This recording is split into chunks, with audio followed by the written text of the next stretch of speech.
What are common mistakes people make when applying for U.S. citizenship? I'm Erick Widman. I'm an immigration lawyer. And in my career, I've seen a number of common mistakes that people make when they're applying to naturalize and become U.S. citizens. The first mistake we've seen a lot is that people apply prematurely. They apply too early before they actually qualify. The minimum period of time that you must have been a permanent resident in order to be able to apply successfully to naturalize, the default is 5 years of being a permanent resident.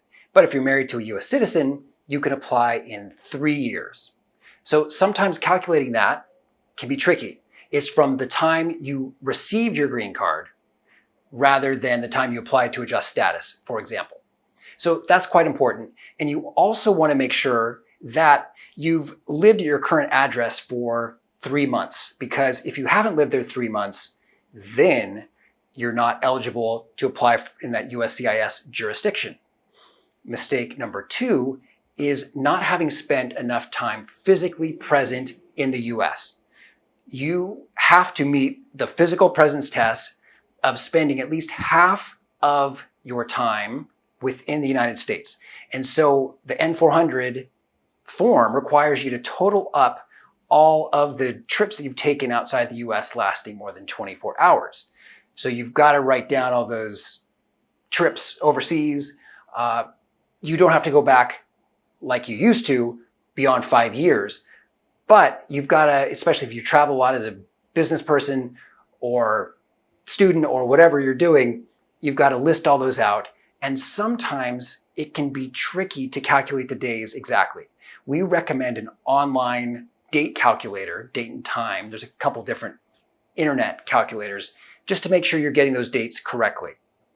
You also want to make sure that you have not broken continuous residence. So that means that you've maintained your green card's validity by not spending too much time outside the US and abandoning your green card. Mistake number 3 that you want to avoid on your N-400 is making sure you do not lie. Everything you're answering on this, the questions you're answering on the naturalization form are made under penalty of perjury. And so it's a crime to lie. And sometimes people think that, oh, I don't want to disclose this embarrassing fact, or maybe they won't even know about it. The cover up, as they say, is often worse than the bad deed or the crime or whatever it was. Assume the government knows, because they do. They're going to run your fingerprints. They're going to investigate your case, in many cases, more thoroughly than when you applied for a green card. So do not lie and make sure you disclose what you need to. Mistake number 4 is directed at men, making sure that you have registered for the Selective Service.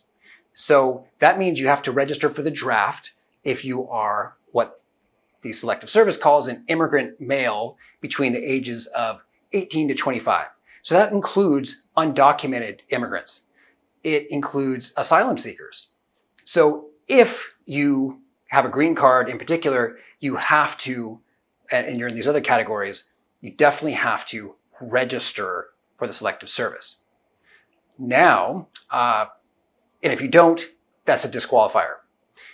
Mistake number 5 is failing to upload the correct documents.